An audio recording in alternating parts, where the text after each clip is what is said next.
பவுல் அப்போஸ்தலன் ஒரு இடத்துல சொல்கிறாரு, நான் அப்போஸ்தலர் எந்த ஏறக்குறைய நான் எல்லா அப்போஸ்தலரை பார்க்கணும், நானும் அதே மாதிரி இருந்தேன்னு சொல்கிறாரு. He sacrificed a lot. நம்மளுக்கு தூக்கம் விட மாட்டோம், எதையும் விட மாட்டோம். அதனால் ராத்திரியும் பகலுமா உட்காந்து வேலை செய்தார், எல்லாத்தையும் தியாகம் பண்ணிட்டு. இன்னைக்கு நம்ம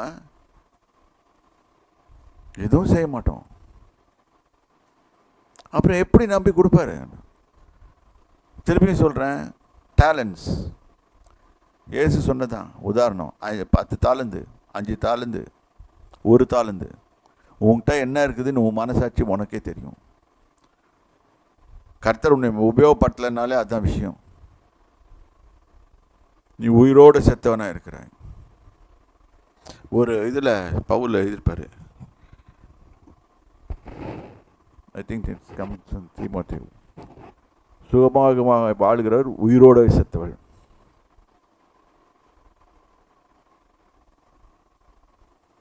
அந்த மாதிரி இருக்காதீங்க. ஏன் கண்டித்து பேசுகிறேன்? ஏனென்றால் நீங்கள் பொறுப்பொருட்டு வெளிப்படுத்தின விஷயத்துலையும் போட்டிருக்குது.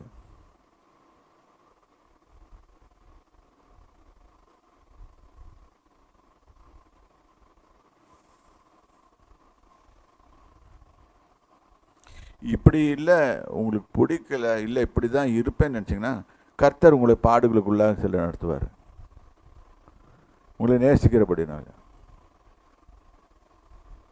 அந்த பாடுக்குள்ளே போகும்போது வேதனைப்படுவீங்க. உனக்கும் மற்றவங்களுக்குள்ள டிஃப்ரென்ஸாக அதிகமாக காமிப்பார். வேதனைப்பட்டு பிரயோஜனம் இல்லை, பொறாமப்பட்டு பிரயோஜனம் இல்லை.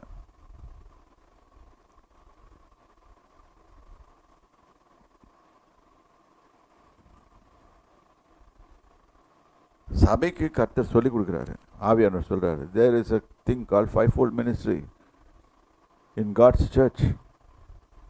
அது சிலர் எடுத்து பயன்படுத்துகிறார். அவர் இட்ஸ் ஓன் ப்ரோக்ராட்டிவ். அவர் யார் செலக்ட் பண்ணுறாரோ அவர் தான் பயன்படுத்துவார். நீ பயன்படுத்தணும்னு உட்காந்தா முழங்காலில் போய் நின்று ஃபாஸ்டிங் ப்ரேயரில் போட்டு முழங்காலில் நின்று ஆண்டவரே என்னை பயன்படுத்துன்னு கேளு. அப்போ உன்னை பயன்படுத்துறதுக்கு சான்சஸ் இருக்குது. அப்போ கூட அவர் எப்படி எடுத்து செலக்ட் பண்ணுறாரோ அதில் தான் வரும். Nobody selects everybody of their own. நீ எவ்வளோ நேரம் முழங்காலில் நிற்கிற ஒரு நாளைக்கு? உன் தனிப்பட்ட ஜபம் எப்படி இருக்குது?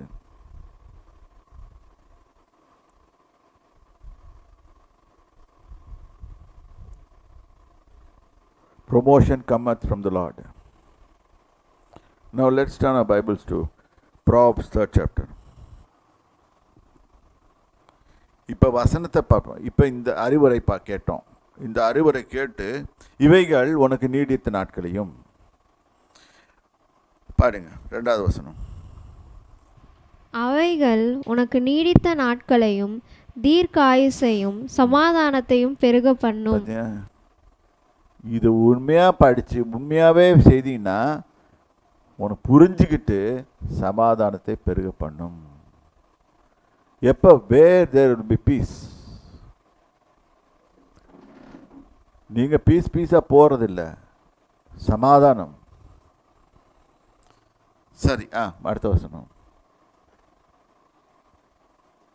கிருபையும் சத்தியமும் உன்னை விட்டு விலகாதிருப்பதாக.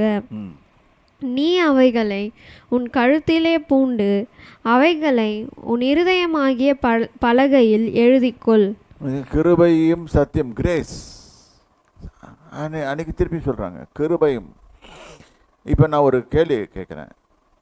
God is full of grace and mercy. Then why God hits? நான் கர்த்தருடைய இயேசுவை ஏற்றுக்கொண்டுறான். அவர் கிருபையினால் அவர் ரட்சிக்கிறாரு. அவர் ரட்சித்த பிறகு நான் டெய்லி தண்ணி அடிக்கிற கடையில் உட்காந்துட்ருப்பேன்னு சொன்னால் எப்படி கிருபை வேலை செய்யும்? It's not possible.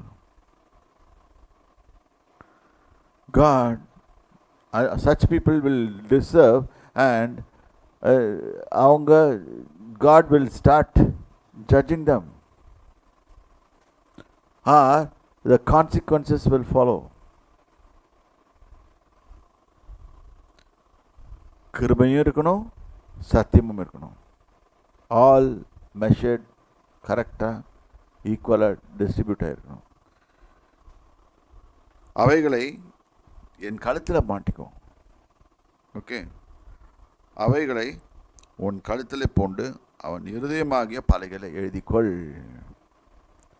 God is full of grace and mercy, and also He is truth. Book of ஈனாக்கில் படிச்சிங்கன்னா ஆண்டவரை பற்றி பேசும்போது ஃபாதர் ஆஃப் ஸ்பிரிட்ஸ்ன்னு சொல்கிறோம்.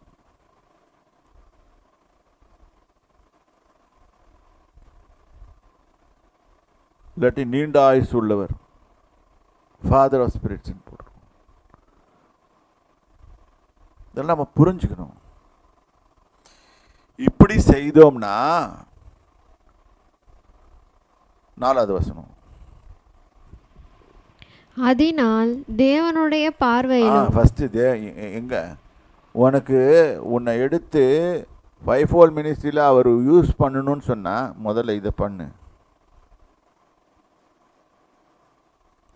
தேவனுடைய பார்வையிலும்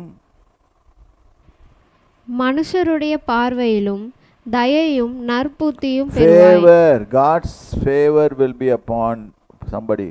God uses somebody. When God loved Paul very much, God used Paul very much. He went to prison so many times. He was banged so many times. Will you be getting banged like that? பாம்பு வந்து பவுலோட கையை கடிச்சு பிடிச்சிக்கிச்சு. அவனுடைய விசுவாசத்தை பயன்படுத்தினா அவன் தூக்கி போட்டு போயிட்டே இருந்தான். உனக்கு அது மாதிரி செய்ய முடியுமா? எது தெரியாமல் பேசிகிட்டு இருக்கிறோம். ஸோ தேவனுடைய பார்வையில் நீ தயையும் நல்ல புத்தி இருந்துச்சுன்னா இது மாதிரிலாம் பேச மாட்டோம்.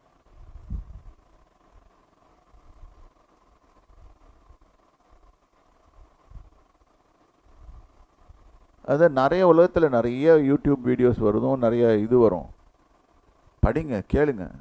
ஆனால் அது வேத வசனத்தோடு ஒத்து போகுதான்னு பார்த்துட்டு கேளுங்க. ஒரு ஊழியக்காரனுக்கு ஒரு விதமாக கொண்டு போயிருப்பார். அதை தான் உனக்கு எடுத்துகிட்டு போகிறாரு, உன்னை கொண்டு போகிறாருன்னு நினச்சிக்காத, ஏமாந்து போவாத. நீ எப்படி உன்னோட வாழ்க்கையை நடத்துகிறான்ற இதை நீ அவர்கிட்ட கேட்டு கற்றுக்கோ. இது ரொம்ப கஷ்டமாக தான் இருக்கும். எனக்கும் ரொம்ப கஷ்டமாக தான் இருந்துச்சு முதல்ல மினிஸ்ட்ரி ஸ்டார்ட் பண்ணும்போது. எந்த வழியில் கர்த்தர் நடத்துகிறாரு தெரியாது. இன்னும் கூட அது ஸ்ட்ரகிளில் இருக்கும். அப்பப்போ நாங்கள் ஆவியானவர்கிட்ட விட்டுட்டு தான் அவரை வச்சு தான் நடத்த சொல்கிறது. அவர் தான் கரெக்டாக நடத்துவார். 5வது வசனம், உன் சுய புத்தியின் மேல் சாயாமல். சுய புத்தியின் மேல சொந்த அறிவை கொண்டாடாத. எவனாவது ஐடியா கொடுத்துருப்பான், இன்னொருத்தன் சொல்லுவான் பஸ் மேலே கல் அடின்னுவான். நீ அடிச்சு பாரு என்ன ஆகும்னு போலீஸ்காரன் வந்து பிடிச்சிட்டு போயிடுவாங்க. சுய புத்தியின் மேல் சாயாமல் முழு இருதயத்தோடும் கர்த்தரில் நம்பிக்கையாரு. அப்படின்னா விசுவாசத்தோடு உட்கார்ந்துரு. விசுவாசம் உள்ளவன் நீடிய பொறுமை உள்ளவன் நான் இருக்க கடவன். நான் இன்னைக்கு நிறைய கிறிஸ்தவங்களை எப்படி தெரியுமா, இன்னைக்கு கல்யாணம் பண்ணி நாளைக்கே பிள்ளை பெற்றணுன்னுவாங்க. அந்த மாதிரி இருக்கிறாங்க. அப்படி எல்லாம் கிடையாது. There is a time and there is a season for everything. I hope you would have understood all these things. இன்றைக்கு இது போதும் என்று நினைக்கிறேன். தேவனாய் கர்த்தர் உங்களை ஆசீர்வதிப்பாராக. கர்த்தருடைய நாமத்துக்கு ஸ்தோத்திரம்.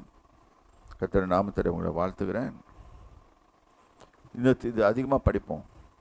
கர்த்தர் அதிகமாக ஞானத்தை தருவார். கர்த்தர் நாமத்தில் வாழ்த்துகிறேன். தகப்பனே, உம்மை நன்றியோடு ஸ்தோத்திரிக்கிறேன். பெரிய காரியங்களை செய்யும் ஆண்டவரே. உங்கள் ஜனங்களுக்கு வார்த்தையை போதித்தேன். அவர்கள் உம்மை கெட்டிமாக பிடித்து கொண்டு தங்களை தாங்களே ஏமாற்றிக் கொள்ளாமலும் கர்த்தாவே ஆவியானவர் மேலே டிபெண்ட் பண்ணி அவரை பிடித்து கொண்டு வாழவும் கற்றுக்கொள்ள வேண்டும்.